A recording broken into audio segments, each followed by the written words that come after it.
There we go. Okay. Okay. Welcome everybody to today's meeting of City of York Council's Audit and Governance Committee. My name is Councillor Holly and I'll be chairing the meeting this evening.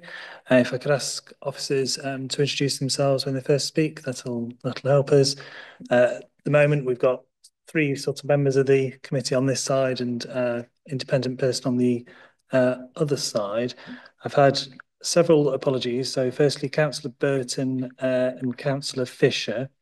Straight apologies. Councillor Whitcroft has been substituted by Councillor Myers, so welcome. And Councillor Mason is running slightly late, so we'll see what time he makes it.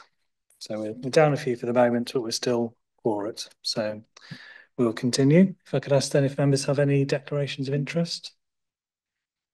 No? And then to item 3, which is exclusion of press and public. So there's a number of papers at the back of the agenda which are currently exempt. So if there's any discussion on this item. And Councillor Merritt? Yes. I pressed the button. It's a bit of a green flash, yeah. Okay. Can I suggest we consider taking annexes 4 and 5 in public? The first relates to highway maintenance and is about, in effect, how the council goes about prioritising work on our highways. And I think that is potentially a matter of substantial public interest. There aren't, as far as I can see, any named officers in there or financially sensitive information. And I would have thought in the interests of public accountability, it would be good if we could take that fully in public. The second annex that I referred to is into regard to the acquisition and expenditure of Section 106 payments, which we receive for developments to fund the necessary measures to address and mitigate the impacts of those developments. And obviously the timely expenditure of those monies and our efficiency in undertaking those expenditures is obviously of considerable interest to people who live in and around the various developments in the city where Section 106 payments are required. So I think both of these are of particular public interest. There's a distinct policy element to it, and therefore I'd like to suggest, as I say, that we consider taking them in public. Okay, is there any discussion on this? Yeah, similar and two different points. One point is, despite the fact that the paper itself is restricted, I think there's a discussion to be had in the public meeting, if it's permitted, around adult safeguarding training, which is one of the restricted items. But vice versa, I've also got some comments and a conversation I'd like to have about some of the stuff that's not restricted, but the conversation would be restricted. So it'd be quite good if we get to item 14, if we can have a public conversation followed by at the point where we want to go into private session. In terms of whether the papers then get released publicly in full or not, I think we can defer that to officers to validate that it's okay. But I agree. I'm looking through it. There are a couple in there that I think should be fine. But that's my thoughts on it. But I'll defer to Chair on that. Okay. Any further comment from the committee? Yes, Chair. Just to reiterate the view that I previously expressed, that certainly in my view, both of them contain information which falls within the necessary exemption and therefore can fall to be exempted. And the committee members will remember, I'm conscious that Councillor Merritt wasn't present, but members were a lengthy debate about the subject and came to the decision that it would approach these reports in this manner. And I would venture to suggest that there is no reason to depart from that logic.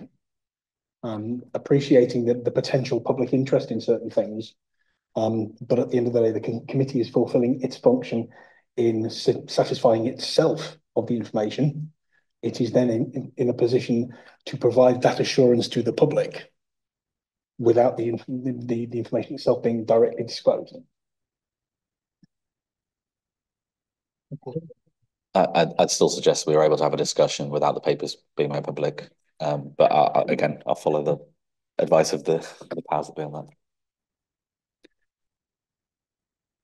Yeah, I think we made that decision for good reasons, was that the purpose of exempting the papers from sort of public disclosure was to ensure that officers felt that they could be as honest as possible, so that ultimately we got the best information. I think that, to me, would be the risk of disclosing those now, is that we kind of undo that element of officer trust in the process, that the information they provide that allows us to make the best decisions then subsequently becomes public, and then they're a bit more hesitant to provide it. And that was, I think, the rationale in the original place. And I still think that holds. But it has been, I guess, moved that we would make public those two reports in particular. I guess we'd look then for a seconder on that. If not, then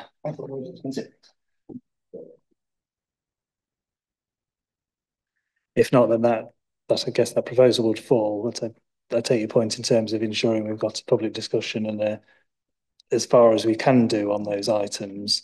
And I guess we'll have to be guided by Bryn as if we're getting a bit too close to the line on that, before we then move into the sort of full private session. And obviously the officers from Verital will be more than happy to assist as far as they can in that, to ensure that we get as much information as is practicable and feasible out, without crossing into danger territory, as you would call it. Okay. And I mean, it is a very sort of difficult line to draw, and I think in that paper there is discussion about consulting, in terms of the highways paper, consulting with members in the public on what the criteria should be, for example, and that hopefully would give an opportunity for that discussion with the public, even if they don't necessarily see the sort of background to it at this point, because clearly it is an issue of the highest sort of public interest, the road programme. If we're happy then. Move on then to item 4. The minutes of the last meeting, which is somewhere. 14th of October. Are there any comments, changes? No? Happy then, I'll sign those. And then we've also got the action plan as well, if there are any comments on that. And usually Councillor Rose does. Yeah, astonishingly, I've got no comments or updates or fixes for it this time around, so it's spot on from what I can see. Brilliant. One thing I forgot to do then was we probably need a vice chair for the meeting in case I should drop dead. Just Councillor Merritt, Battlefield promotion. I'm looking for a vice chair because Councillor Burton was the vice chair. We're happy with that. I assume we are. Brilliant. Seconded, Chair.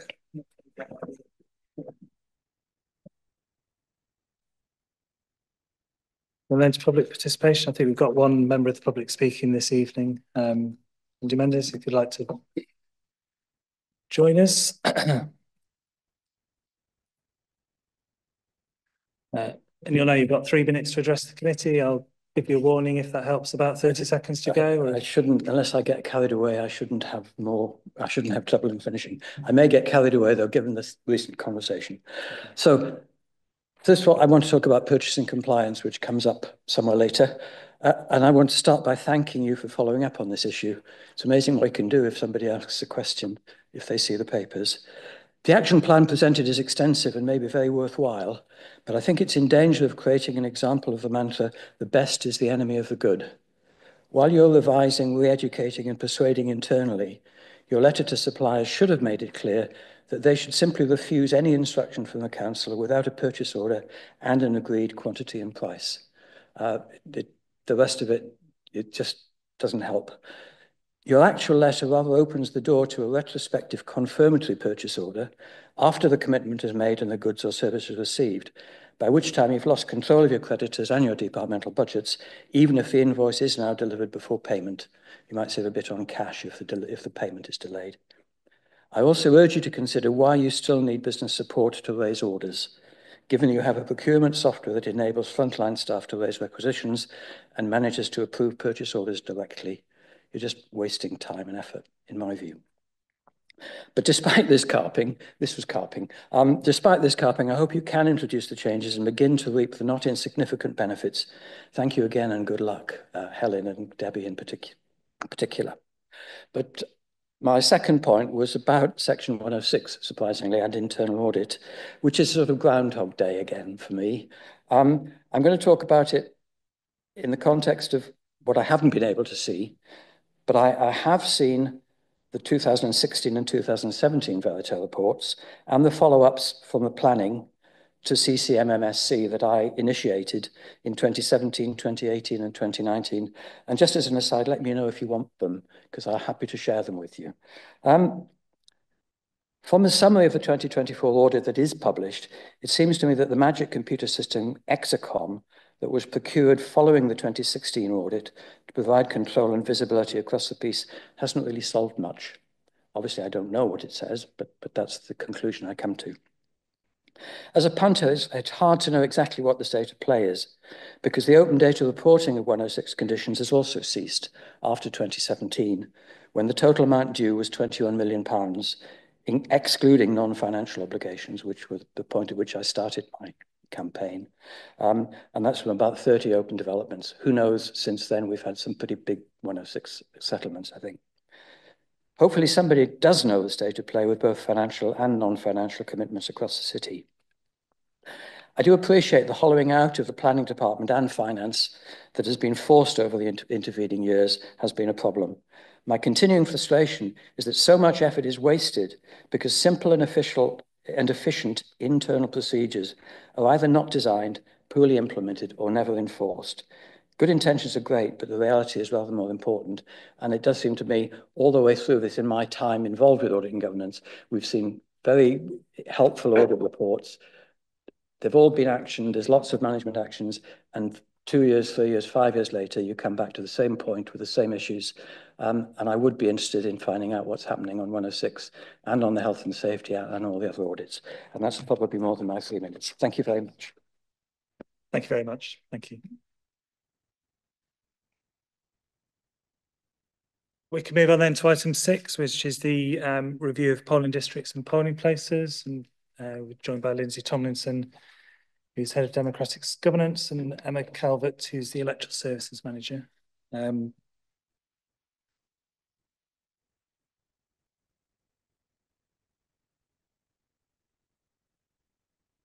If you'd like to just give us a quick summary of... Yeah, thank you, Chair. So we brought this report to you really for information to let you know that we're starting the polling place and polling district review, and to give you the timescale that we intend to follow for the review, and just basically to make you aware that it's happening, and kind of put you on alert that we're going to be sending out the detail of the proposed changes to polling stations. You can see the indicative changes, that Appendix B. We will send the full consultation document to all ward councillors and to the other consultees who will be referred to in the report. So at this stage, it is just to make you aware that it's happening. If you've got any comments about the proposed timescale, the proposed consultees, then we're happy to take those on board. And we'll be bringing back the outcome of the consultation to you at a meeting in the new year prior to it going to full council to be approved. If I may just jump in for a moment, 2 observations for members. Firstly, I think it is vital that as many members as possible engage with this, because you're the ones who know your wards. You're the ones who know the polling areas, and therefore you're the ones who know the potential venues that work and don't work, and give us that essential feedback. So it's extremely useful for as many members as possible to be involved in this, so that we get the best possible outcome and we end up with polling places that are in the right place and that work for people. Secondly, I'd just like to welcome Emma Cowlett to the meeting. Emma is our new elections manager. Small baptism of fire with a by-election tomorrow, so many of you may already have come across her, but I'd like to formally welcome her to the council. Thank you. I'm sure that's echoed by the committee as well. I certainly have very strong opinions on polling district boundaries, so I will be making sure those comments. Councillor Rose? Yeah, sadly, I have a lot of opinions about districts as well. Before I get into any of my actual points, is there a fixed time limit on this? Is there a reason that it's on a fairly short time frame? Is that something that we could, if we wanted to, recommend at least shifting and extending? So there's no statutory timetable for the actual consultation process. That's up to us to determine. To be perfectly honest with and transparent with the committee, we are at the back end really of the statutory timetable for doing the review, and that's because, as you're aware, we lost our elections manager and our deputy manager, and then had 2 major elections. So for that reason, it was kind of kept getting pushed back. So we're right up to the limit of the timetable for actually undertaking the review, which is why it's kind of a little bit condensed. But that said, it will be a robust review, regardless of the timetable for the consultation. We've extended it over the Christmas break into the new year.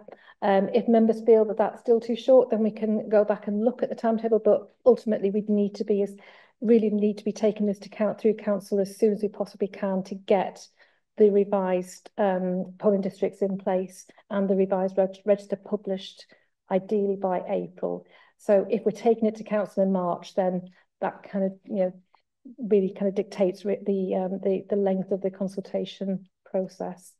We will, we'll engage with as many people as we possibly can. We'll have a robust social media and press campaign to make sure that as many electors as possible are aware of this and encouraged to engage with it. We'll engage obviously with all ward councillors, with other elected members, with the members of Parliament, elected mayor, the combined authority, and all parish councils as well. We'll send it to all the parish clerks so that they can seek views of their members. Okay. Yeah, I've got a few more. I guess the challenge we've got is our next ANG after the January one is the 26th of March. So that then means that if we wanted to come to March full council, that is a tricky one for when it comes to us. I've actually got as many notes on this as I've got as the rest of the papers combined, and considering they're very hefty papers, that's quite a piece. So I will make a series of very condensed points at rapid fire that you can watch back on the recording if you miss them live. But I think there's a lot of really good stuff in here. I think it's obviously taking a lot of effort to get to this point. Let me blitz them. I think number one, 3rd of January is a date. It's come to this committee before a number of times, but Christmas, New Year's dead. It doesn't exist. So extending it to that period doesn't really gain us anything. And actually being able to catch up in January and have people go, oh, the deadline's on the 10th or whatever. There's a lot of merit in that early January window that we lost with, for example, some of the previous budget and AICM consultations. So it'd be good if we can extend, if that's something we can look at. Certainly welcome the switch to using the C&O for central and outer. As someone who uses polling districts a lot, it's been endlessly confusing that one's got a Y on it when it doesn't really make sense, and particularly with the boundary changes for constituencies and some of those houses shifting, I think it's a really good opportunity to fix that. I'm not sure about the new ordering within the wards. A number of wards look like they're not in a sensible order. So instead of going from kind of a Z shape from corner to corner, they start in the middle and they kind of go outwards. So my ward AICM doesn't quite look right in that. Axby and Wingington, Margaret Clitheroe Church used for 2 polling districts, but they're not sequentially ordered, and it kind of starts in the middle and then goes outwards. So if you start south, go up central and then round that way, then it does put the 2 that use the same polling district next to each other in terms of lettering. And if you draw that on a map, it kind of obviously looks weird when you see it drawn out. Heworth ward, neither column's alphabetical, so I think there's a typo. I wonder if the naming convention should be A to G alphabetically in the second column, and it's just been errored, but I'll leave that one with you to check offline. Some of the constituency boundary changes look sensible. So Heworth without looks like it makes sense, but the suggestion for Fulford and Heslington to move people who were voting in St Oswald's to use Heslington seems like a big difference, a big distance for them to go to vote. Makes much more sense for them to be at Fulford Social Hall, which is right next door.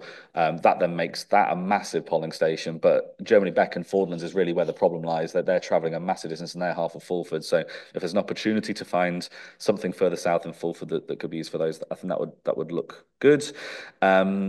Some of the mergers, so the merger in Hunter New Irswick of BNC, that creates a massive polling district of 4,500 people, which is about 50% bigger than the second, than the current largest. Seems counterproductive. Ditto for Strensall, C and D, which is over 4,000 as well. I think the fact they're currently using the same polling station is not ideal, but even if they are, I think there's merit in keeping them as separate polling districts personally. Otherwise, why not just have one polling station for vast swathes of areas in other wards where we've currently got separate ones? So I think in terms of population size, best practice, it would be good to look at that. The flip side of that is I think we should merge OHG into OHF, which gives you 1,000 in one district. And it avoids the same polling station for being used in two different wards.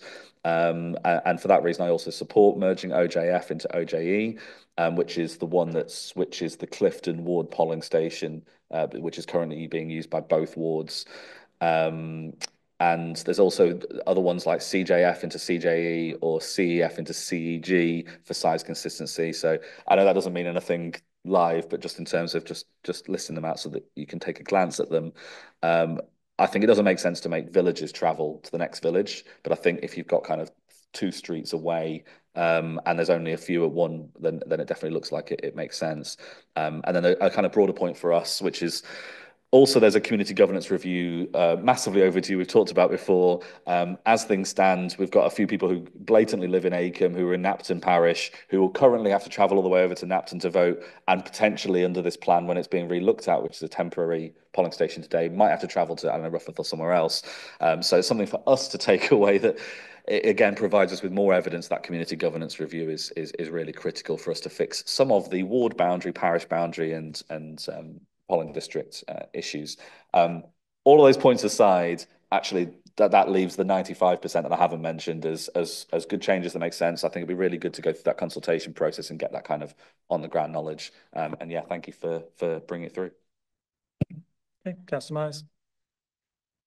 Yeah, thank you for the paper. Thank you, Chair. I'm going to literally be parochial. Apologies.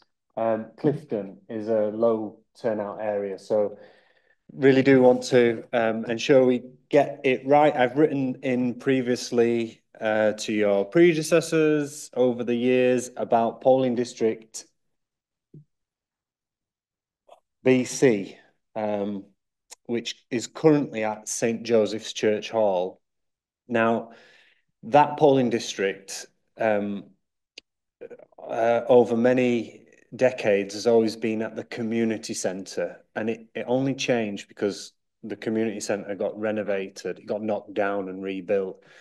So the community hall, as it's now known, is right in the middle of that polling district, and a good suggestion would be to move it back, because St. Joseph's Church Hall is right on the upper edge, and it's quite a trek from the southern edge of that polling district, whereas the community hall is right in the middle. So it'd be good to pick that up, and I will write formally through this process to make sure that's on your agenda. Thank you, Chair. If I can perhaps be of assistance, one of the vibes that I was picking up, well, obviously, was consciousness of the time for people putting representations in, and then the time for us as a committee getting it across to council.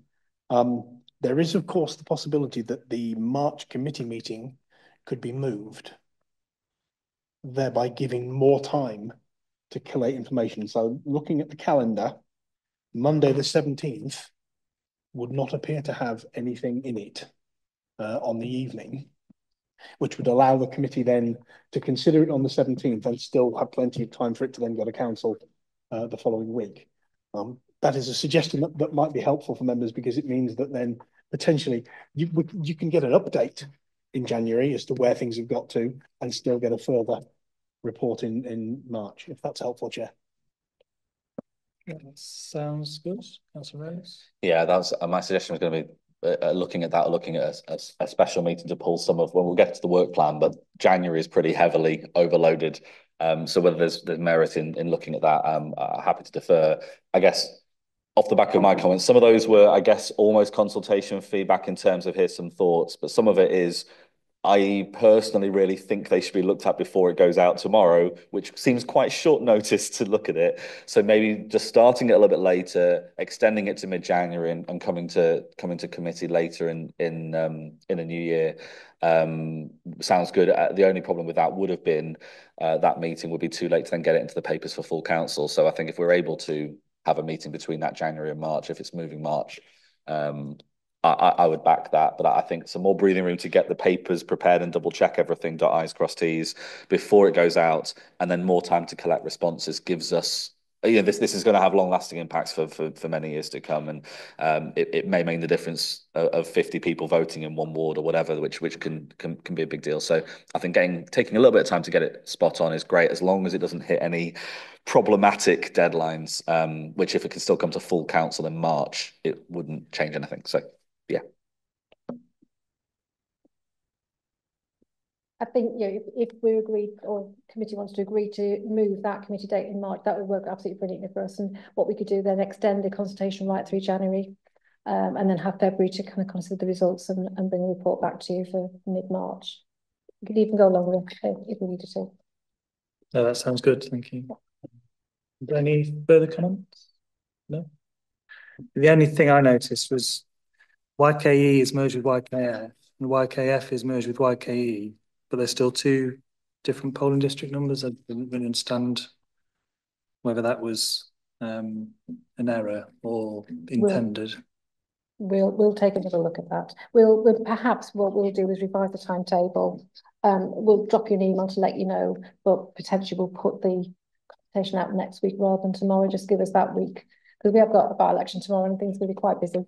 So it's probably a good thing that we hope push it back a week for the start. Yeah, I spotted that as well, Joe. I think they're supposed to both be OJE, but it's just an error. It's inconsistent with how the same merging's been formatted elsewhere. No, thank you very much. Thank you. Okay, move on then to item 7, which is the process for the appointment of an independent member, which I think is still Lindsay.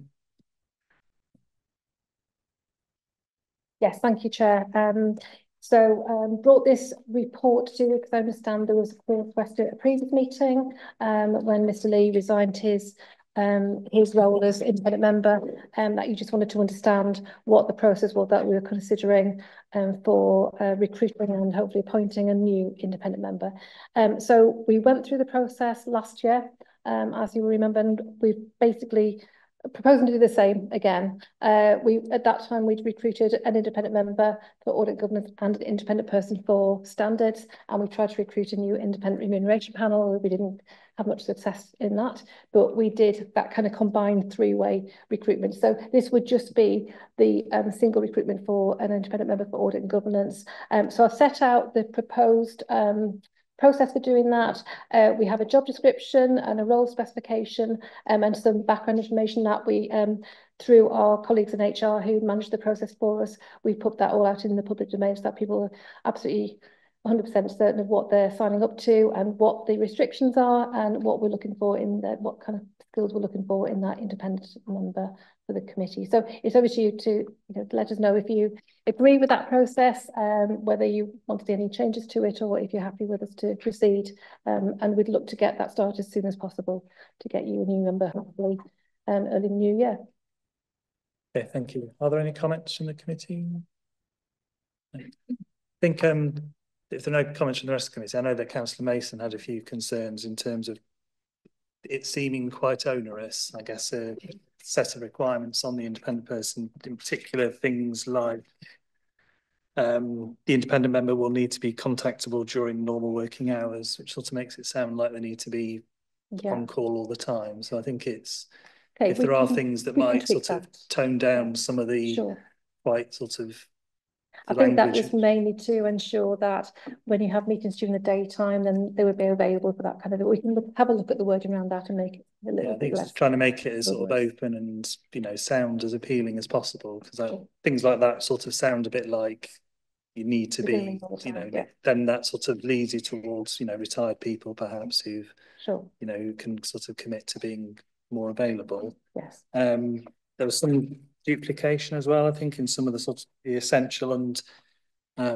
desirable requirements. So sort of experience of working in a medium, large organisation, essential, have knowledge or experience of working in a large organisation. So possible some of those could be sort of rationalised a bit as well, I think. That might help.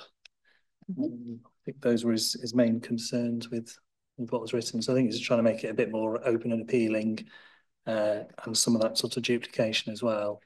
I don't know, will you be sort of press releasing? Because I know it's sort of social media and... We will do, yes, and we did do that last time, and we will look to do the same again and get as many messages out on as many platforms as we can to reach as wider potential candidate field as possible.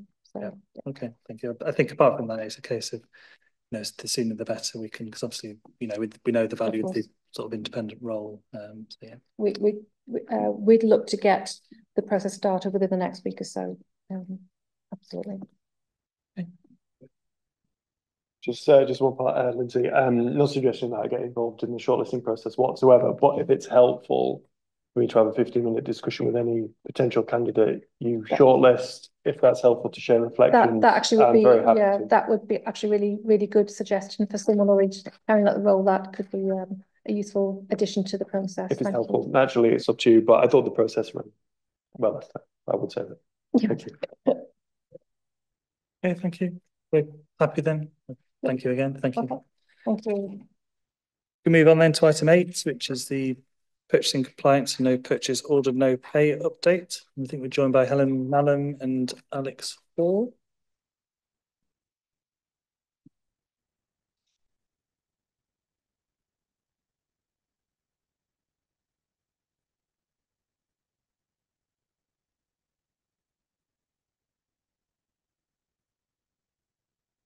Thank you. And yeah, if you're able to give us a quick summary of the... Yes, thank you, Chair. Previously, it has been me who's brought the updates on no purchase order, no pay and purchasing compliance. We've got Alex Hall, who's our systems accountant here today. He's done a lot of the work in the past 6 months. So he's going to take you through the paper today.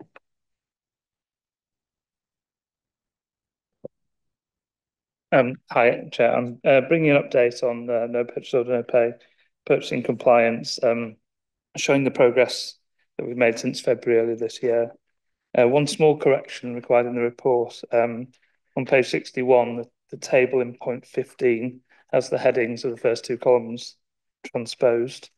We've made some key changes to processes to allow call-off orders, for example, and also to give extra scrutiny to orders raised through business support.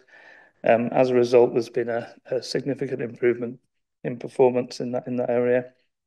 We've also issued the blanket communication to suppliers to remind them of our requirements around purchase orders, and a copy of this communication has been provided. The communication says that all invoices received that do not contain a PO number will be returned unpaid. New training plans are being designed, the hope of commencing these in early 2025. This will be a completely new approach to training, and we will be able to monitor individuals' attendance and engagement and direct support to them where necessary. Support from CMT will be invaluable in the coming months to help drive forward changes to working practices to improve compliance and purchasing. I'm happy to take any comments or questions. Thank you. And are there any? Councillor Rose and then Councillor... Yeah, I've got a few, but the first one I just wanted to chip in. If the 3 of you, including Debbie as well, want to comment on any of the public participants' points specifically, because I think there are a few good points mentioned in there.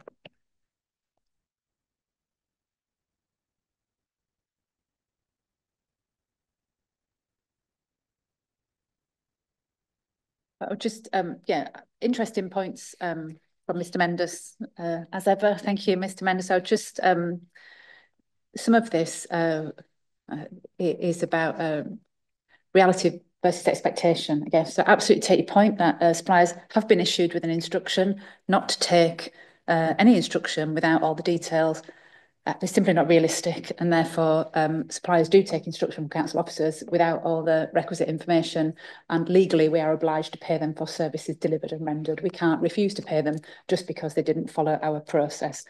So I'm not necessarily disagreeing with you, I'm just overlaying the reality of the situation that we often find ourselves in. And sorry, in terms of business support, raising purchase orders, again, it's about capacity in the organisation, and it's about the principle behind having business support officers raising purchase orders was to have sort of experts, if you like, on the purchasing system. I think we would agree, wouldn't we, Alex? It's not exactly the most user-friendly system that we've ever seen. Unless you're doing this on a fairly regular basis, it is quite difficult to do it like twice a year. And therefore, by having business support as kind of subject matter experts, then it gives us a bit more chance to train a smaller number of people and get better at raising purchase orders. But where a service does have capacity and is willing and able to do it, then absolutely we delegate that right down to the relevant service, don't we? Just to add to that, what Debbie said, certainly business support are raising orders where there are smaller services and they don't have somebody who's an expert, as Debbie said. What we have found is that we've seen an improvement in business support because we've been able to target that effort towards them. So it has had its advantage in this exercise. Okay, Councillor Merritt. Yes, could I ask, in terms of our comparator authorities, you know, what sort of rate do they achieve in terms of how low they can get the retrospective order side?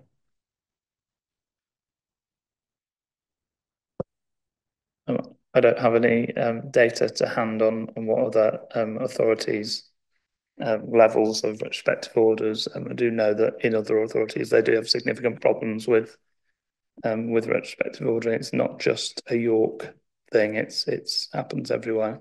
Do you have a local target that you're trying to get to? Or? As few as possible.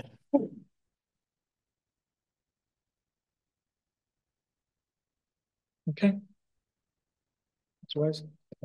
Yeah, so I'm trying to condense as much as possible. We've got a lot of other things on the paper still. I think there's obviously, I mean, the numbers are really good in terms of the shift. I think it demonstrates that the changes made have had an effect. I kind of echo the point made around targets. I think when we came to the discussion in the first place, we didn't really know if this was sensible, inevitable, or whether it was problematic. And I still don't have a sense of that from the paper of what numbers should we be expecting on this? What does good look like? What are the reasons that things legitimately fall into this category, and what percentage of things are those? And how do we categorize it to say, well, 100% of things that don't need it don't have one, and that's good. But of the things that should have one, we only have 91% or we only have 17%. And where do we fall on that? I guess the other gap that I've got in the paper in front of me is there were changes made. I don't know when they were made, and therefore I don't know how much of an impact they would have had, and whether take-up is universal across the council or whether it's been piecemeal or rolled out over a period of time, or however that works. So I'm kind of left with a lot of things that I want to ask, but no easy way of asking it. And to be fair, the kind of answer for most of that is it's in progress, and we can see there's improvement. There will still be further improvement. So this isn't necessarily the best time to have those questions about what the data says has happened, because we're still on that journey. But any flavour of answers around that space on where we are on that journey, if there's more that we can do, how we get assurance that the things that should follow this are doing so or will do so, would be really, really useful. And you know, I've had one of the things we had ward spend on was an organisation that doesn't really deal with POs and invoices at all, but they are told they have to do it in a certain way, so they're trying to work it out, but don't necessarily have the support on their side they might want. So I totally get that on the ground challenge with each individual small purchase, but you know, where are we at in terms of best practice, and how far we still need to go? I think the new training will be key, and that will show us how well that training's working by future reduction in percentages of retrospective orders.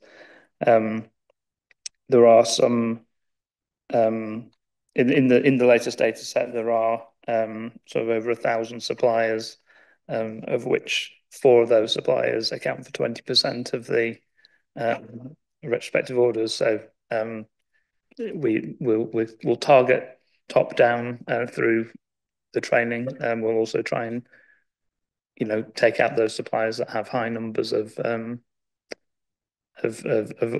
retrospective orders to reduce the overall number. As far as targets, we just want to get it reduced as far as possible, and see if there are underlying reasons for certain suppliers or certain areas having a high percentage still. We'll again look at the exemptions case by case basis. We're trying to obviously consider circumstances as well as just suppliers, so not just having certain suppliers exempt, but also a type of a situation. But the system looks at suppliers, it doesn't look at circumstances. So that's an added challenge in that process. I guess that last point is probably the key point, which is how do we capture the data of the category of payment circumstance to a level where we can categorize exceptions on that basis? Because we can kind of make assumptions about suppliers, but in reality, suppliers will be supplying across multiple different categories, and in one situation should probably never fit into this category, and in another one always should.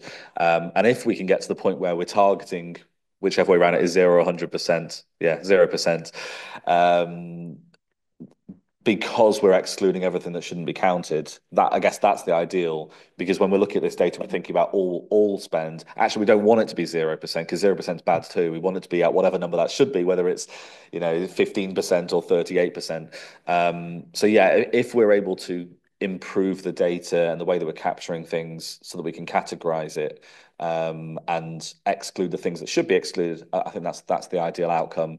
I mean, personally, final comment from me, and I won't ask all the other questions that probably it's not the right time to ask, but I'd recommend it does come back at some point to A&G again. But it is strong progress, and some of those numbers in a relatively short space of time, considering how many years this has been going on as a challenge, definitely shows we're in the right direction. But when we come to the next time it comes to A&G, I don't want to be in a situation where the numbers aren't in front of me that I want to ask about. So if there's a way of us capturing that and looking forward, that would be ideal. I appreciate that's a big ask. I know how processes and systems that can be a challenge for, and how granular you can get on individual circumstances. But I guess that's my perspective, Chair. I guess following on from that, when would be a good time for it to come back? 6 months? I think so. I think 6 months is probably a good time to come back, and potentially there can be a numbers update in the meantime. Can I ask about the exemptions that are referred to and were mentioned, and also the call-off arrangements? How do we protect ourselves against abuse of those arrangements?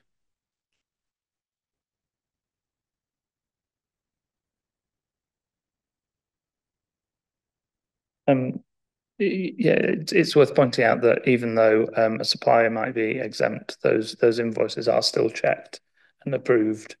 They can't get through without being approved by the relevant officer. Call-off orders are used in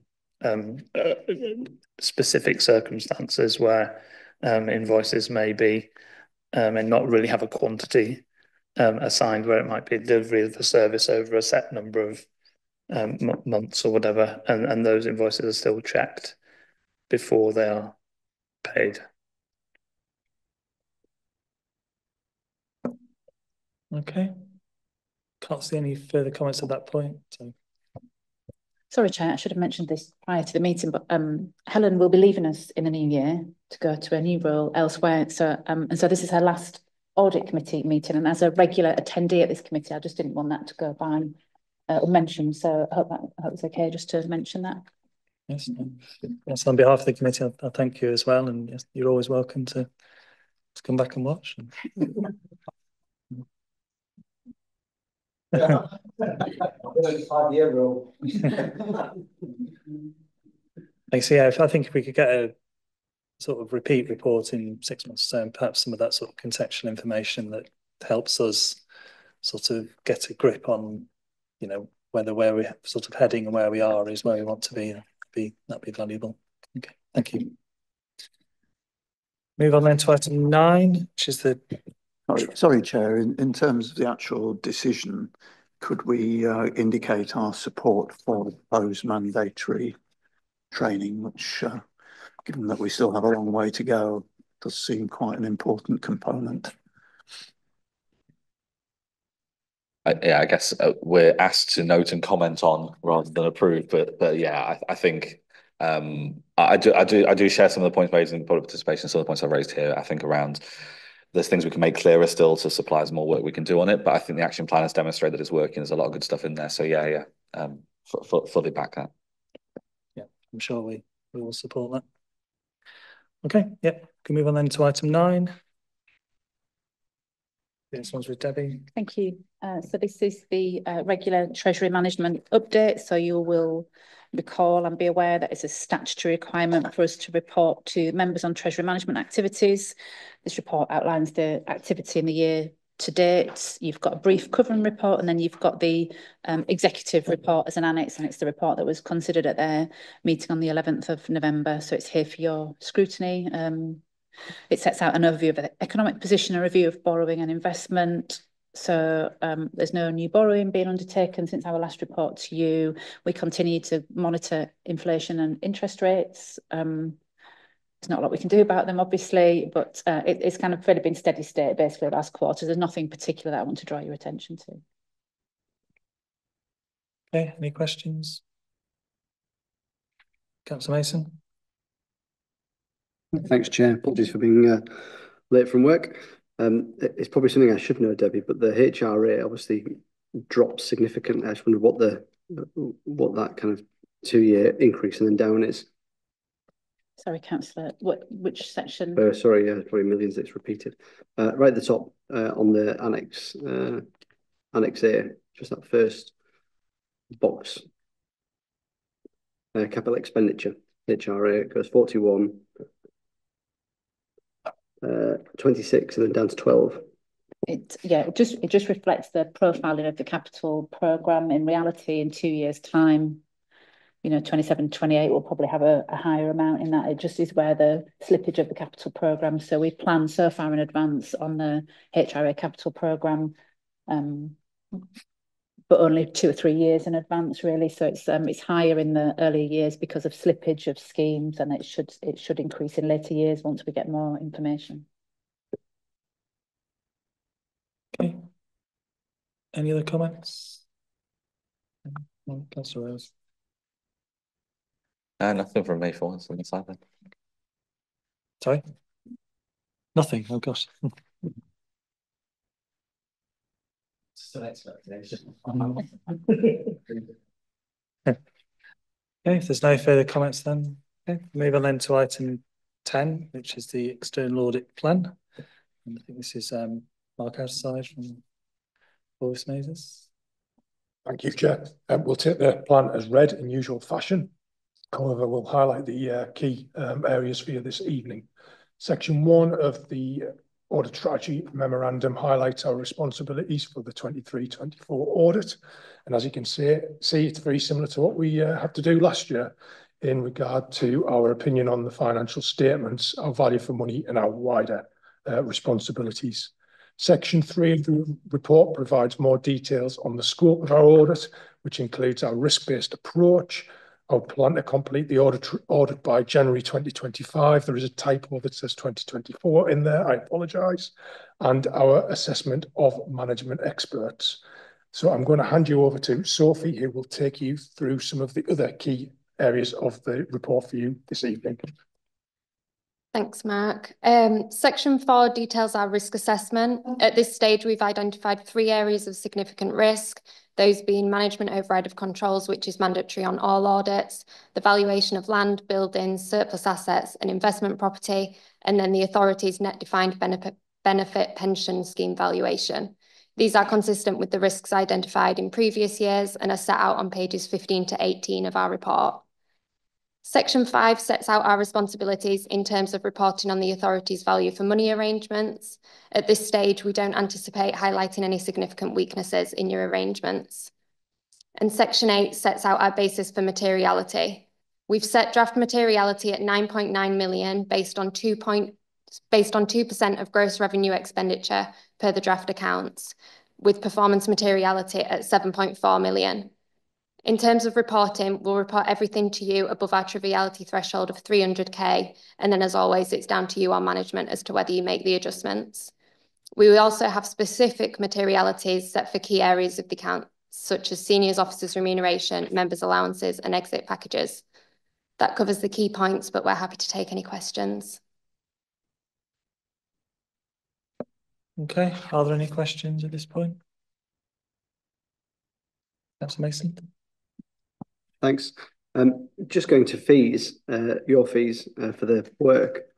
Obviously, last time compared to this time, seems like quite a big increase. I just wondered if that's because that's what we actually paid and there was a higher budget last time, or if that's what it is.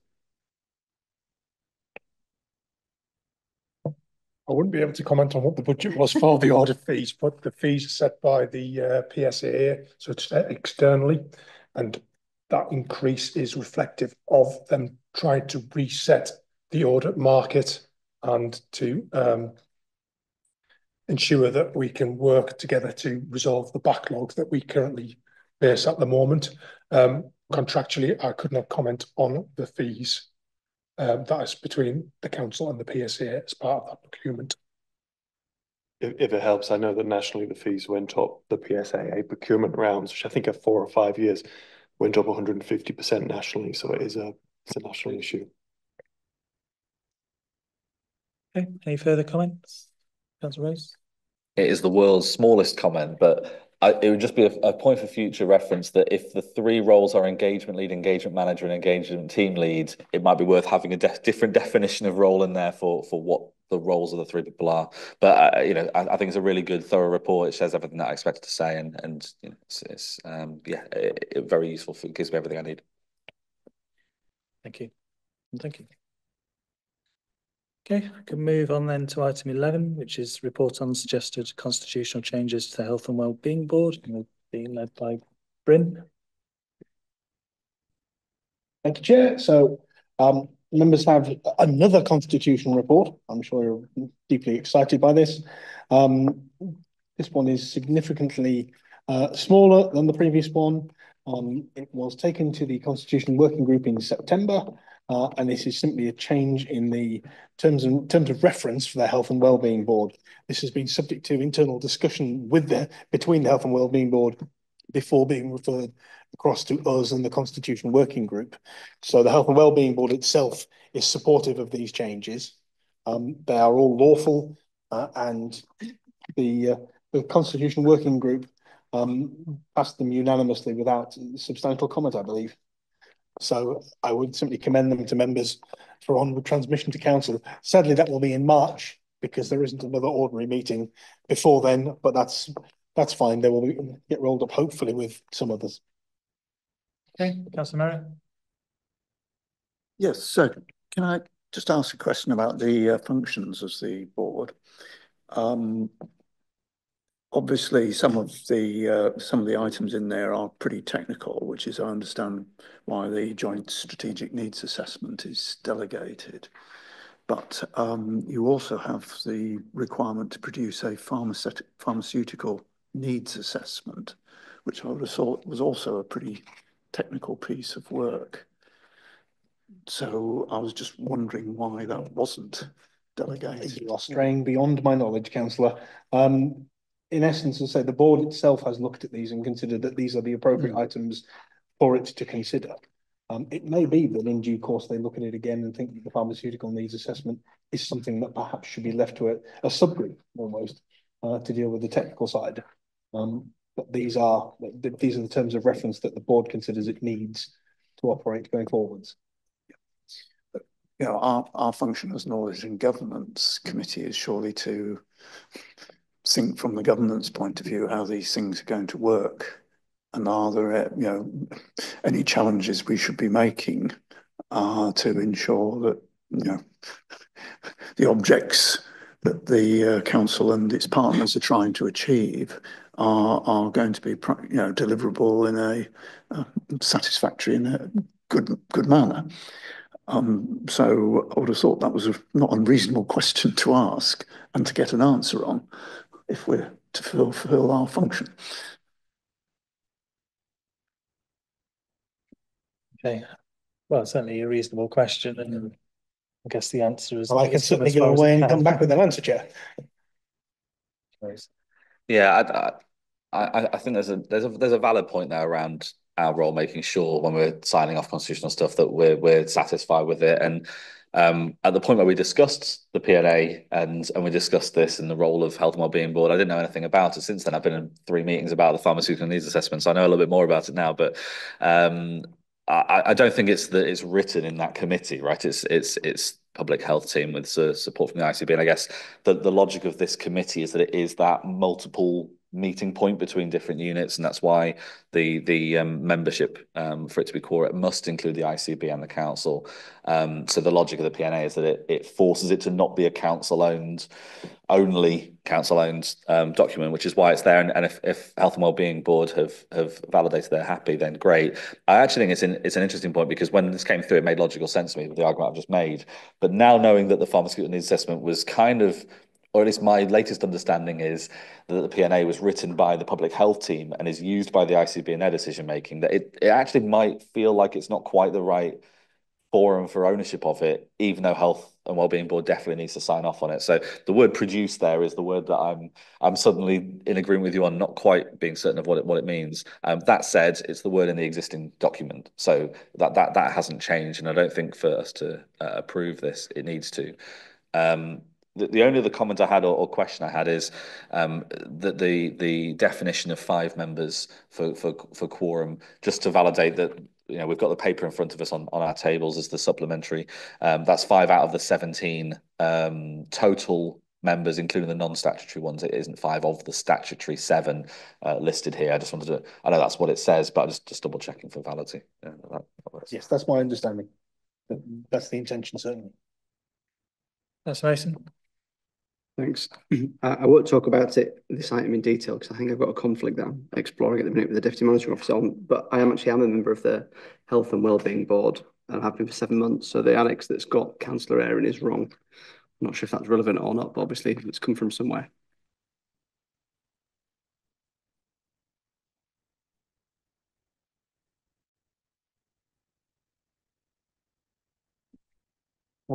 As I understand, this was taken from the current information, so it may be that the current information hasn't been updated sufficiently. I'm on the council website, and on the current papers as being, when I've looked through just to check that I haven't, that isn't wrong on my part, but yeah, just if it's important for this committee's note. I can't imagine it's a desperately big interest in terms of making a decision on this. No, what you're looking at is the overall terms of reference and how the committee works, not any of the decisions that it's actually taking. So I don't see that there's any interest that would prevent you from either discussing it or from voting, should that be necessary.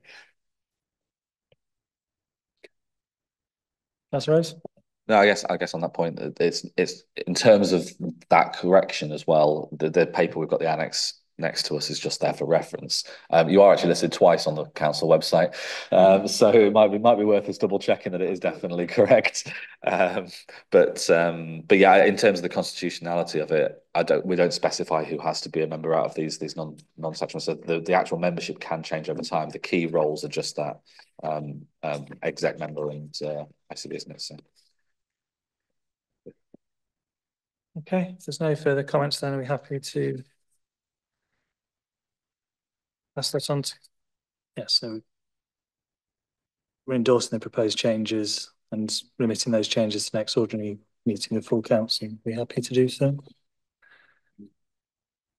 Yep. Is it worth taking a vote on that, or are we happy for it to be consensus?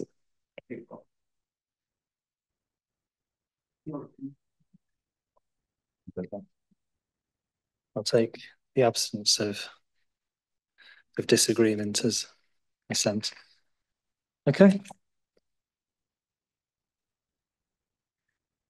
Move on then to item 12, which is the work plan, which I think is being led by me. So I can't find the page.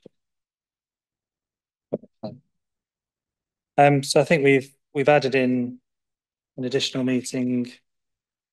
Did you say the 7th of March? I think that my understanding was that we were going to move the meeting from the 26th to the 17th. So it's essentially brought forwards a week and a bit.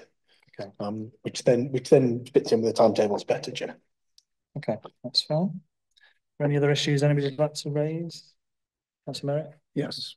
The January meeting has an enormous agenda, and there are quite a number of quite important items on there. So I do wonder whether we should be seeing if there's any that we can slip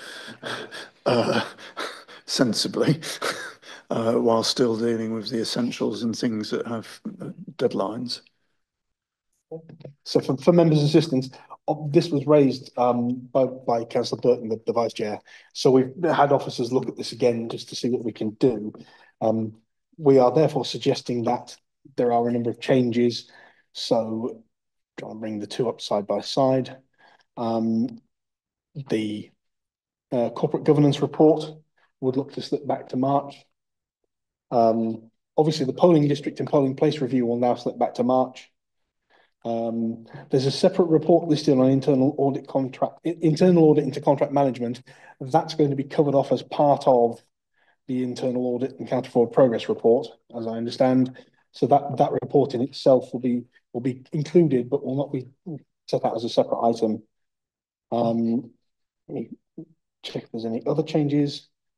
And I think we're going to move key corporate risks back to March as well, Brynner. I think we felt that could wait until March if that was acceptable.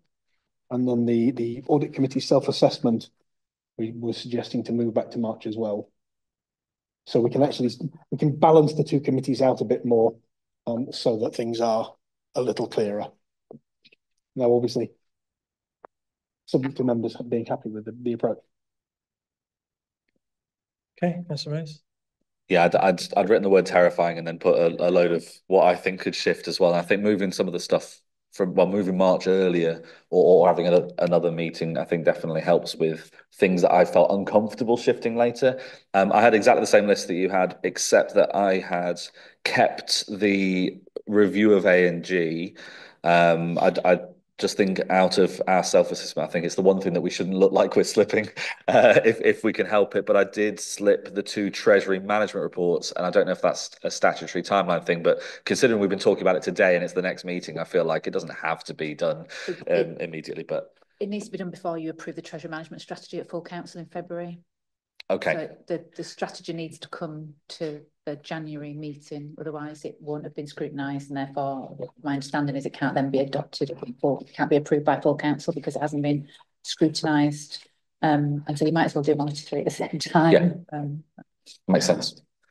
Okay. The observation I would offer, Chair, is that because we've now, certainly in our officer workings, we'd left the polling place review in January. That's now slipping to March. So it may well be that actually we can pull back, subject to confirmation from Verital, that we can potentially pull back the self-assessment into the January committee instead, and that's all about keeps that balance in place. Yeah, I think there's value in having the annual report and the self-assessment together. They're kind of similar sorts of things, whether that's later or earlier, I don't mind too much. I guess that's the annual report for 23, 24, 22, can't be 22, 23, it must be 23. It must be 23, 24. So I don't know whether it's worth having that in January or having it in May and then doing 23, 24 and 24, 25. It's very much a call for you, Chair. Because we've sort of left it so we can take that outside here and have a further discussion if that's helpful. I don't know anything about it, but my assumption reading it was that it was tied to the final statement of accounts and the annual statement in the accounts. So if it's nothing to do with that, then yes, take a look at whether we can shift it. But I think, you know, if we've got final statement of accounts, Treasury management strategy, Treasury management monitor, and then we've got the internal audit collection of things, including the audit completion report that ties in the statement, and then the only other thing that we've got of note is the self-assessment, and we've got corporate governance report and corporate risks and A&G report shifting. That feels like a logical split to me personally, plus polling district. Yeah, I think that report is really just a kind of narrative thing of what we've been up to over the last year, and I think the last one that was actually produced was back in 2019 or something. So it's been a few years where, for whatever reason, it didn't get.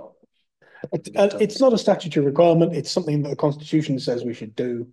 There's nothing to stop us from tying a couple of years up in one report. Yeah. Okay. Have you made sense of all that, Bryn? Bryn, you made something yet? Sorry? You've got all that down. Yes, we'll capture all that either from the notes we've already got, plus the interaction will obviously from Louise's notes and the recording. Okay.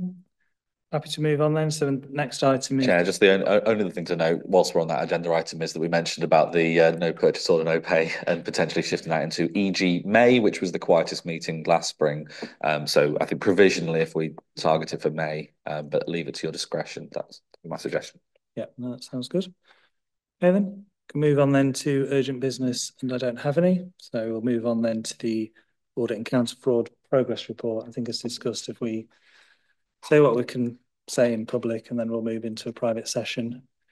Don't quite need to leave yet, Mr. Mendes. Yes,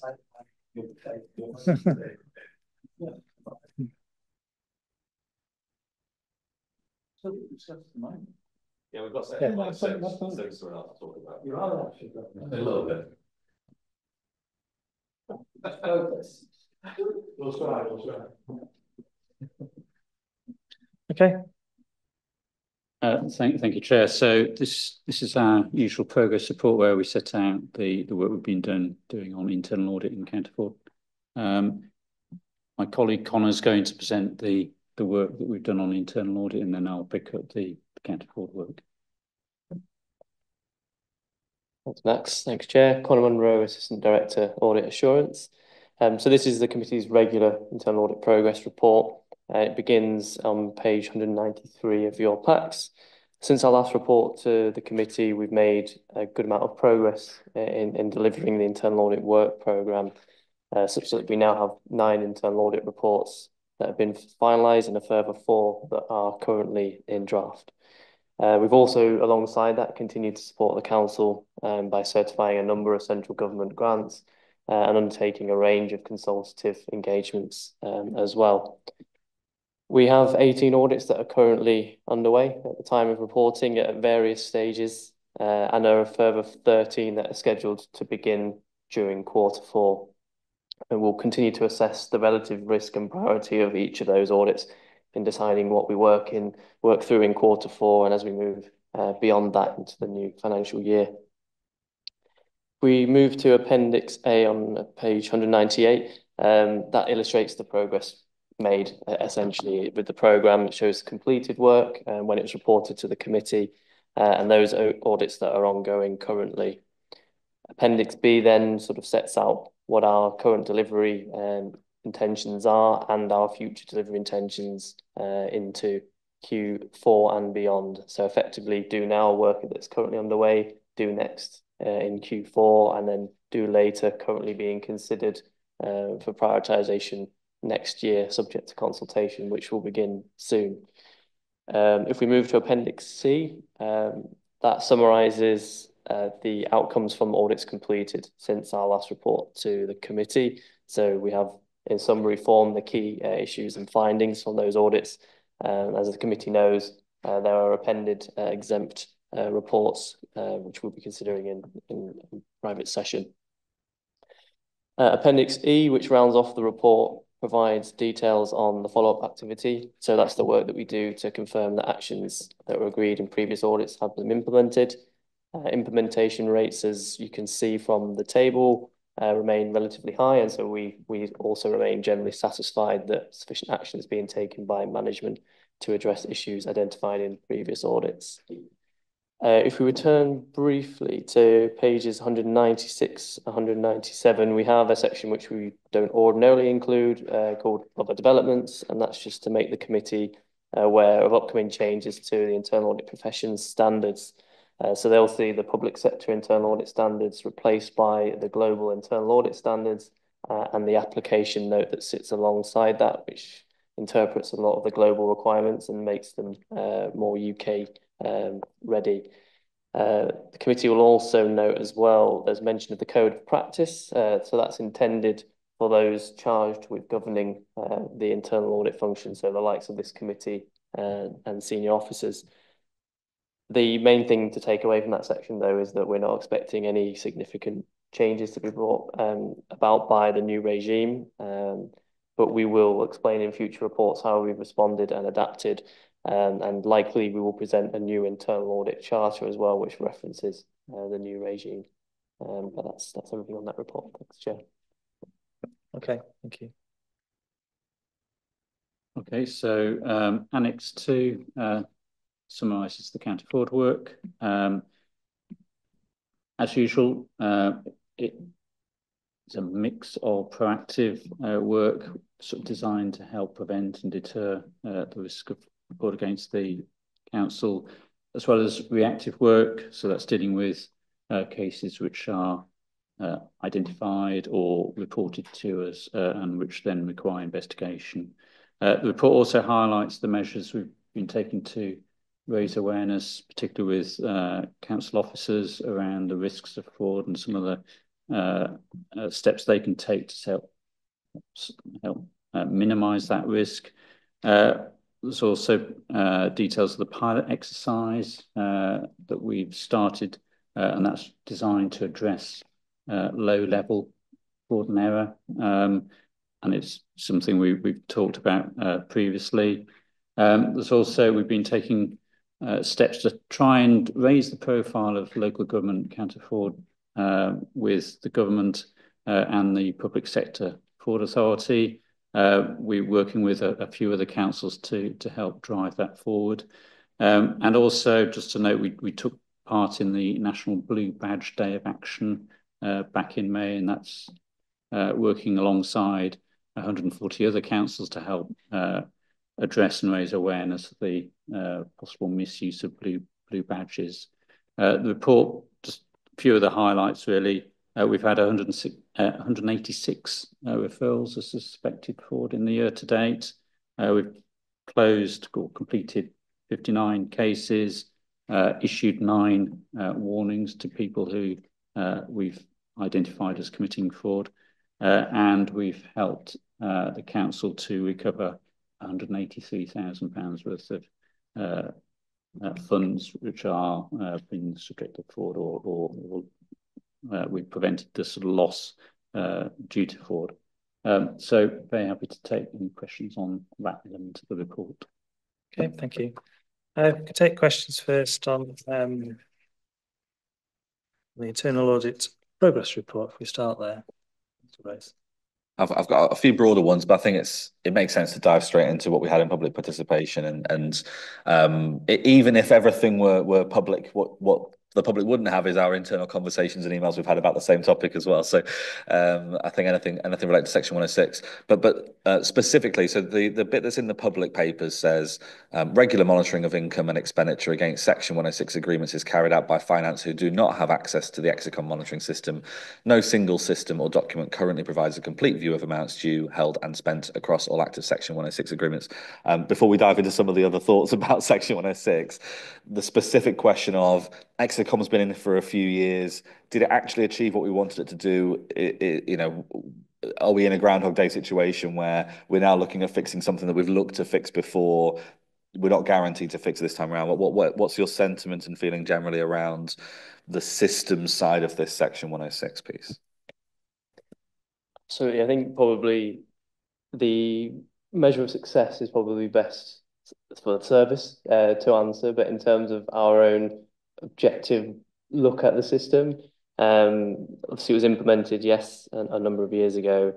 The infrastructure within the system is there, so it was actually brought in to help with producing the infrastructure funding statement, therefore to be able to look at contributions sought and received and spent.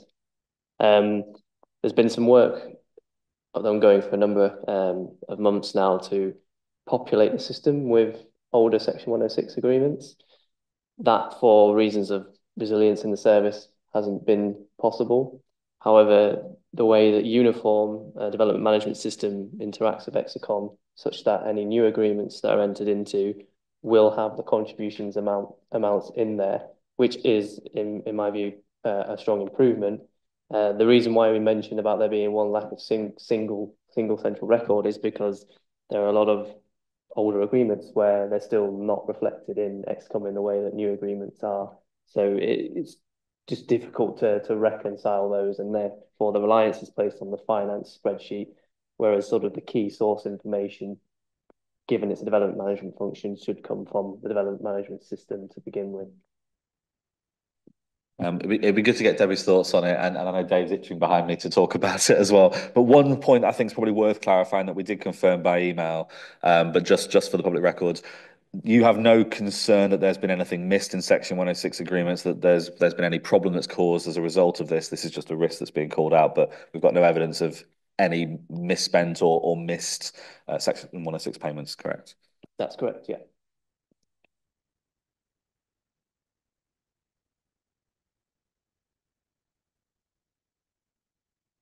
Okay, Councillor Mayor.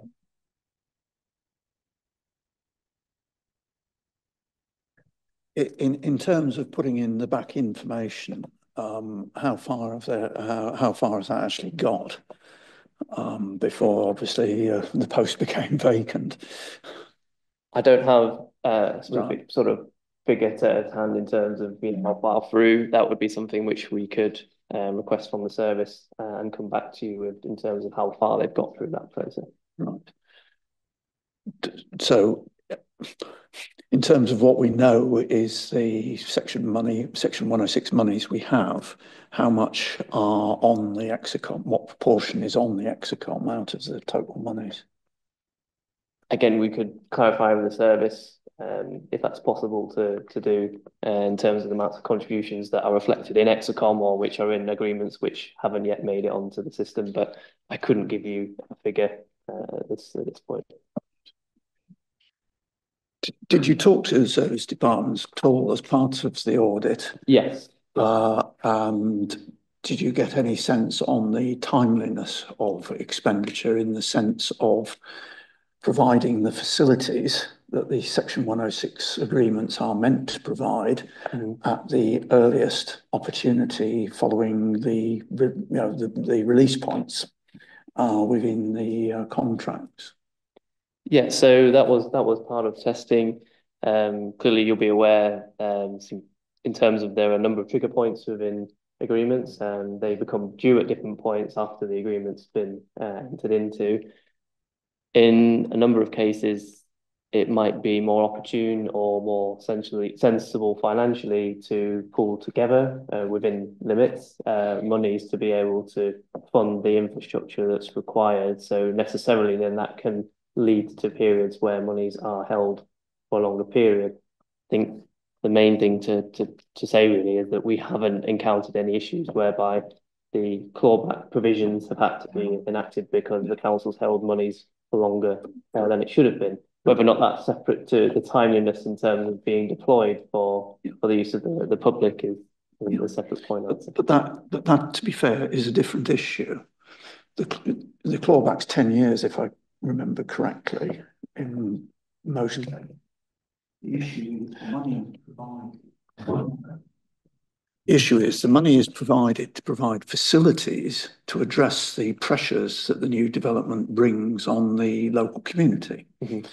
And therefore, basically, they should be provided at the time that the development becomes occupied or as near to it as possible. spending the money 10 years later when you've had the pressures for 10 years is not exactly what the process is designed to achieve. So timeliness needs to be defined, and officers need to work within a framework where timeliness relates to when the facilities need to be provided, not whether we spent it within 10 years. Two quick observations, if I can. In terms of repayment periods, certainly my experience over 15 years of drafting Section 106s is it can vary depending on so some may, if we're lucky, we may get some that have got 10 years in them. Some can be, I mean, I've done them as low as 3 years. This, it almost sounds like it's actually a topic that might be worth exploring through a scrutiny. Because actually a lot of the questions that are being posed are probably better posed to the service area about how are they doing it, whether things are timely, because obviously Connor and his team have done the audit on system, but not necessarily the detail of the application of that. That might just be helpful for everyone. Yeah, that's certainly perhaps something we can sort of consider passing on. Councillor Murray, did you have any further at this point? Or? No, I have been thinking about the scrutiny, but I wanted to make sure we got all out of the audit process that was reasonable on these issues, because this has been, these Section 106s have been a problem now for 20 years. When I was the exec member a decade ago, I had long conversations with the planning officer about getting that IT system in, and it took another 4 years after I'd ceased to be the exec member before that arrived. So, the fact that in 2024, we still don't actually have a coherent operating system that gives the appropriate information that we can be clear on, the expenditures being made, the expenditures being timely in the sense I'm talking about, as opposed to before the cutoff, is actually pretty poor. Yes, anyway, I'll pursue the scrutiny avenue further. But I did have perhaps two other questions that are pertinent to this particular item. How do we compare in terms of your audit work with other councils in terms of delivering our Section 106s? Do they have different, better systems, or is Exclusion basically the only one that's going?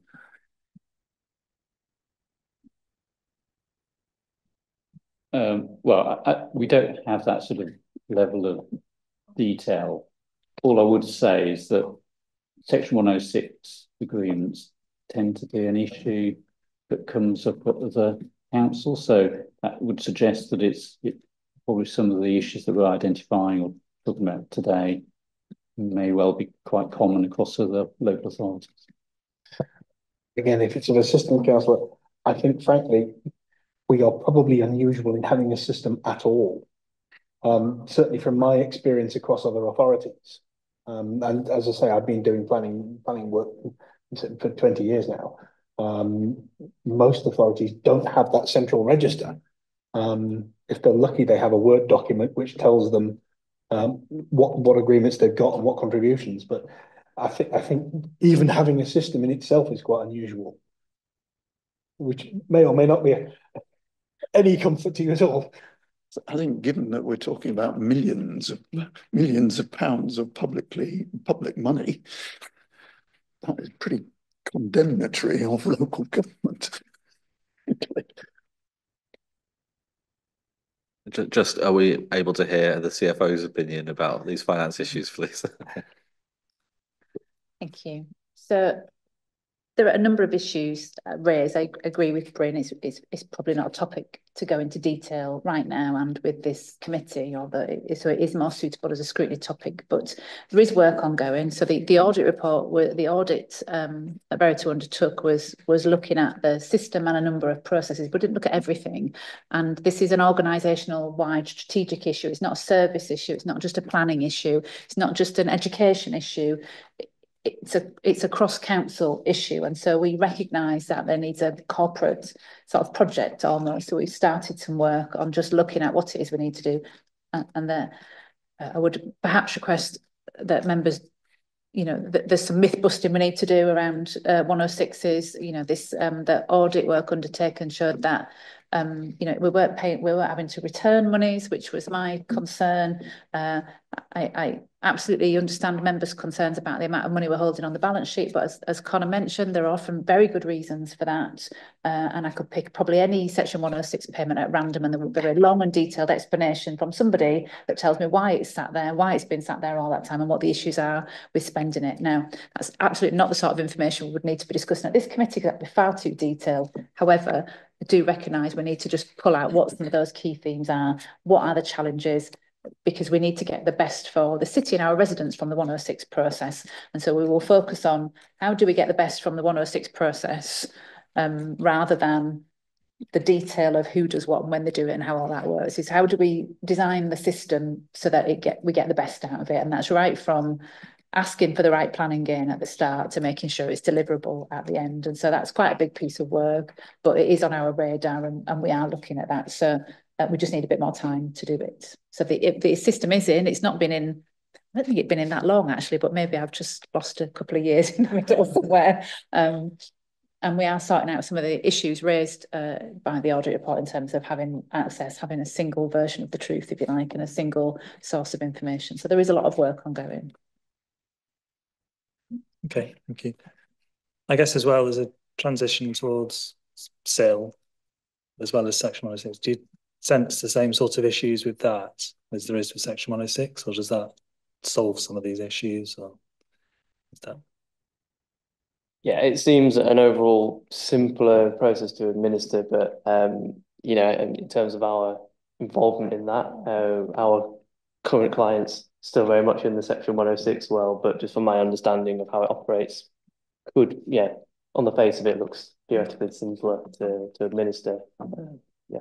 So I guess there's some potential complications with that, because I guess the council's getting money, but it's also passing out to parish councils and all sorts of different groups of people, as well as sort of doing stuff with it itself. So I guess. Okay. Well, Councillor Mason. It was the health and safety audit that concerned me. It seems that you kind of targeted some of the kind of most risky occupations in the council, and obviously didn't have good findings. I think health and safety is something we share with North Yorkshire, isn't it, in terms of a service? I just wondered if that was, were we seeing the same things? Is this a kind of issue across both authorities, or was it, you know, York's getting a poorer deal out of the internal health and safety capacity we have? I don't know if what you thought was behind some of the stuff. You're right, there is a shared service between North Yorkshire and City of York.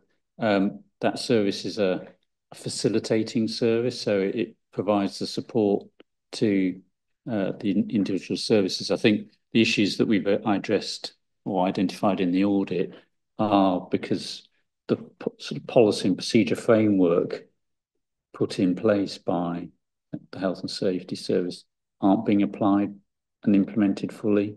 So this is a more of a local issue to this council, rather than any sort of failing with the arrangements that you have in place with North Yorkshire. I don't recall seeing this on the kind of key corporate risks when we last did it, but I can't remember when we last did it now. I presume, Bryn, this is something that's going to go on there as a significant thing. Sorry, I can't say that. It's not part of the key corporate risk. It's an operational matter where the audit identified that staff weren't following the process and we didn't have the everything in place. It's one of the exempt papers, obviously, but you'll see in the exempt papers that all the actions are due to be completed by the 31st of December this year. And I did ask around the various officers involved earlier today to get that assurance. Those actions will all be completed by the 31st of December, and work is well on the way. So by the end of this calendar year, it should be resolved, and it shouldn't be a risk that should concern us. I think I did look at the full paper when it was first emailed to us, but have we seen any kind of significant injuries or anything that have come from things not being followed? Not that I'm aware of, but I wouldn't necessarily have access to that information. Yeah, none that were brought to my attention as part of the review process, so I would assume not. Yeah. Okay. Councillor Rowe. Yeah, I've got one last thing on the section 106, and then I'll try and pick off all of the rest of my public comments in one go for expediency. I'm just looking left and right to make sure I'm allowed to share the agreed action from the reserve papers from that document. But the agreed action on the Excom stuff is planning service and finance will investigate how to integrate information to see how systems can be reconciled to ensure there is a clear single source of information that's reported as part of this. Finance to be provided access and training for the Excom system. Timescale 30th of April. Given what we've heard about the historic timescales, I just wanted to get a sense that it feels like the right timescale for finance to get full access, and obviously there's still more work to be done past that point, including bringing all the old stuff into Excom. But does that sound like it's on track and doable? Yeah, I'm sorry, I didn't get an update on this actually before this afternoon, but yeah, as far as I'm aware, 30th of April is realistic. It's probably a little generous, to be fair, but got a budget to balance and a year end complete before the 30th of April, so it's probably realistic in terms of that. So yeah, I'm not aware of any challenges to achieving that deadline. It does say 2025. Yeah, it does specify that, yeah. I guess the other thought that I had off the back of the email exchange around section 106 is a broader point around audit and the way that Verito approaches things and what we've got here, which is around the sort of key question piece. So one of the key questions we have about section 106 is, are we leveraging section 106 properly? Part of the email exchange is that piece of, and there's some stuff in there around the other action around calculated contributions, etc. Of, are we actually asking for the right things in the first place, all the way through? And I guess just to highlight, I think there is something that we should be considering, not a conversation for now necessarily, about not just validating that processes work and that governance is there, that things are meeting legal standards, that we're that level of attestation, but actually, are we getting to the heart of the matter, the kind of key question for each of those areas in section 106? Are we asking for the right amount? Is it coming through at the right time? Not just, is there a way of recording it? Those kinds of key questions. It'd be good to get in this report that kind of summary of that are kind of punchy. To what extent are you guys comfortable that it is doing what we think it's doing, or if we think it should be doing? So, I won't go into the details on that one, but I think for some of the reports in here, I've got the same kind of thought of, well, actually this addresses the question of governance, and it does what you've been asked to do in the way that you're asked to do it. But is there more that we could ask to say? Can you summarize how good this area is beyond just that aspect? Just a thought on that one. And then in terms of two other things I wanted to tick off in public, page 197, you were mentioning about the other development section. I'm just having to scroll to it to make sure I don't misquote anything. Which is talking about the global internal audit standards released in January 2024, out for consultation, etc. I just wanted to get an understanding of you, because I don't know anything about this at all except from what's written here. Is this something that we as a committee and on the council side of things, not just you guys, should be thinking about? Should we be looking at this at some point as a committee? Or is this really just for you guys to be aware of and it just changes the formatting of a report? Or what does it mean for us as an entity? You're very welcome to look at the global internal audit standards. I suspect it's a bit it's something that internal auditors probably get hung up about and interested in. But I think what as a committee, what you should be asking is, are we taking account of the changes that are coming through and applying them correctly in terms of how we actually deliver internal audit and how we operate with the council? And we're very happy to do that, but I think get the stat. I don't know how many pages. It's a very long document with tons of detail in. Some of it's quite technical. I was going to say a bit dull. So that's how I would approach it. I think if we can perhaps summarise what the key issues are and changes that might be required, then as a committee, I think you've probably fulfilled your function. Thank you. I mean, look, Dole's my middle name. I'm happy with everything coming to this committee that's Dole. It's part of the purpose of it, but it sounds like it's more a thing for officers than for this committee, perhaps. But I'll leave it to the experts to tell us if we should have a paper on what it means practically. The other thing was, when we're taking a step back and we're looking more broadly at this rather than just looking at the individual audit, page 198, which is the internal audit work, current FY, loads in progress, and then the final reports issued with all of the things from November, all the things from July in there, and then page 200 to 203, which is the do now, do next, do later. There's a lot in there. There's a huge amount in there, and usually that just means I go, great, I'm glad that we're doing that level of audit, but the scale of this does make me want to take a step back and say, are we asking too much? Are we spending too much on audit as part of that question? But you know, should we be looking at this list and going, what don't we need to do in here? Because this is we're being overly cautious on this, or we're spending too much time doing the checking. That I guess it's not just a question for you guys, question for officers as well, but it does feel like there's a huge amount of stuff there that is going to be a struggle for us to even read the reports and make any comments on, let alone for you guys to be able to achieve as much to the quality that we'd want. But I just wanted to get your take on that, really. Yeah, well, it is a long list. There is a lot in there. It is, as we mentioned in the report, it is over-programmed. So we do recognise that we will not achieve everything on that list. So we are obviously going to focus on the areas which are the greatest priority for the council, you know, represent the most risk to the council. Some of the, I mean, there is a mix of audits. Some of those audits will be quite lengthy, others will be quite short pieces of work. So again, that's a factor in what we can deliver. Is the council paying too much for internal audit? If you want my honest answer, no. I think the internal audit budget compared to other authorities is quite low here.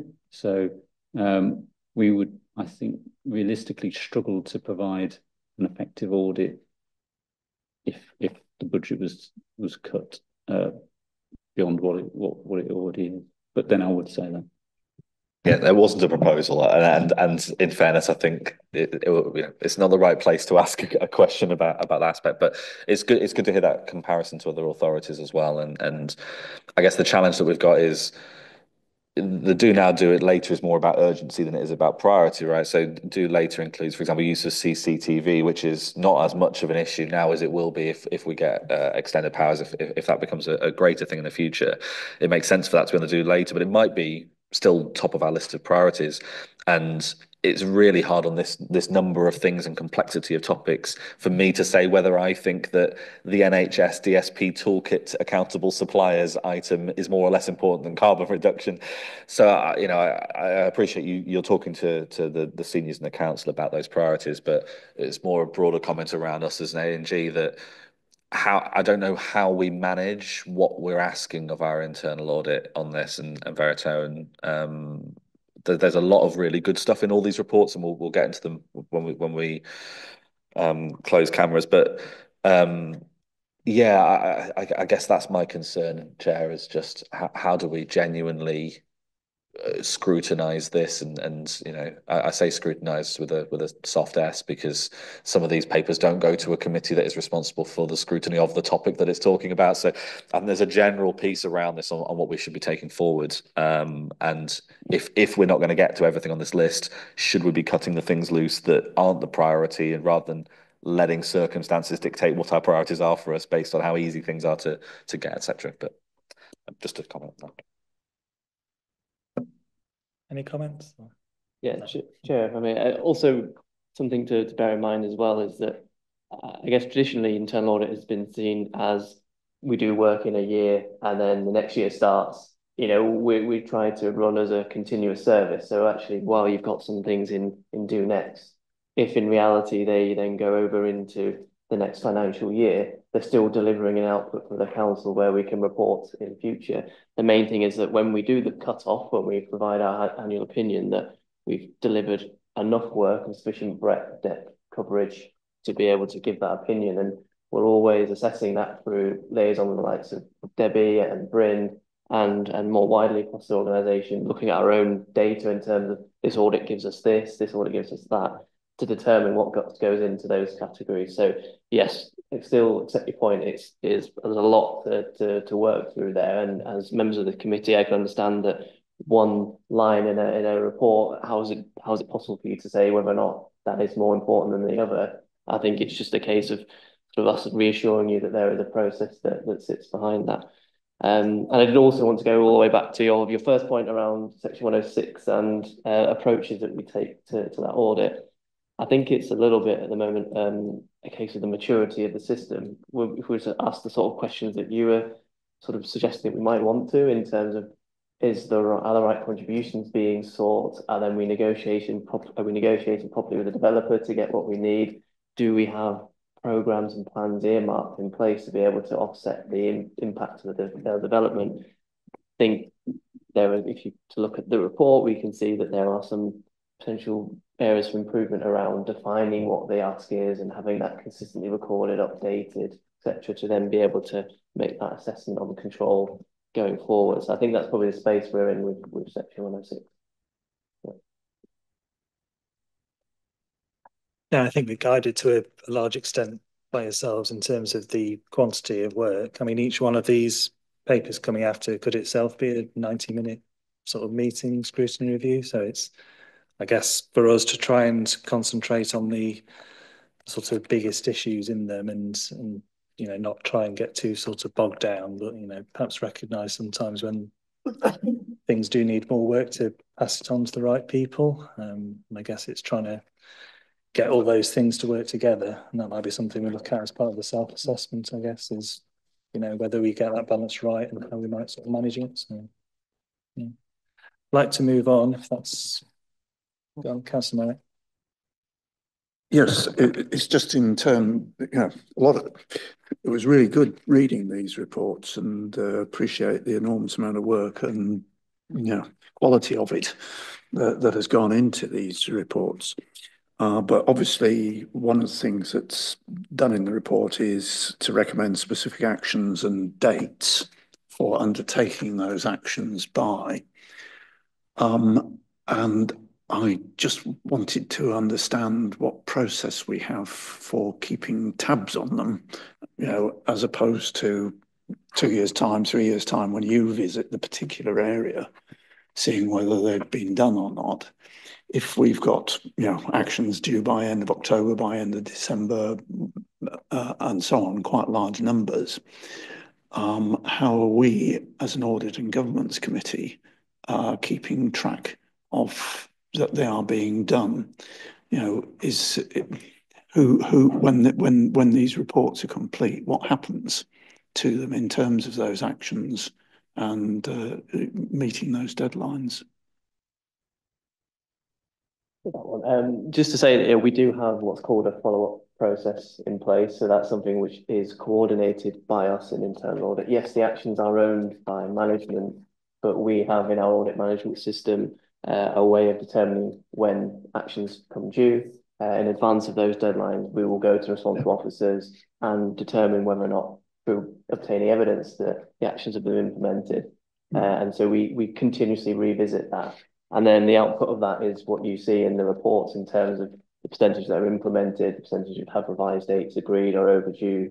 What I would say is we do recognise there's potentially some better, more useful reporting that we could provide to the committee in terms of visualising, the degree to which actions are overdue, how long they've been overdue, for potentially providing some narrative on the more significant findings and their actions as well. That's something which we're developing at the moment with our new audit management system, and we'll be looking to implement for our first progress report for 25-26. So after we've done our head of internal audit report, the report subsequent to that. So hopefully that's some sort of comfort to members that we are working on that as well. That sounds very positive. Can we perhaps leave it with officers and the internal auditors to come back in terms of how that would be implemented? Thank you. Okay. I can't see any further points at this point, so I think we're able to close the public part of the meeting very quickly. I thought you were going to lead into the counter fraud piece as a separate part of the public. Sorry, that's my bad. It was only one question actually, which is looking at page 224, which is the very end of the public papers, has the percentage of the different types of case under investigation, just to kind of give an idea of where we were looking at those concerns.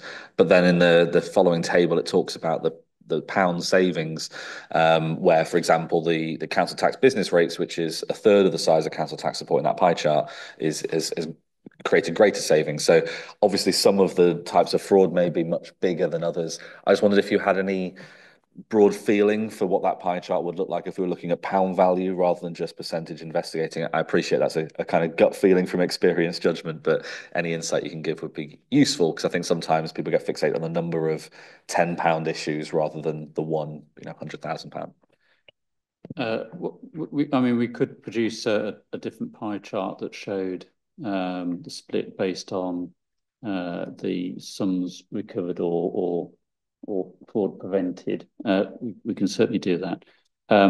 You're right. There is some types of case that the actual values are quite low, but there are large numbers of cases. So council tax support is probably an example where it tends to be lots of cases, but the individual values are quite low. Taken together, it starts to be significant, but individually they're not. Adult social care, fewer cases, but they are often significant sums of money involved. So those are probably a couple of examples. But yeah, we could certainly provide a pie chart with a different showing it that different.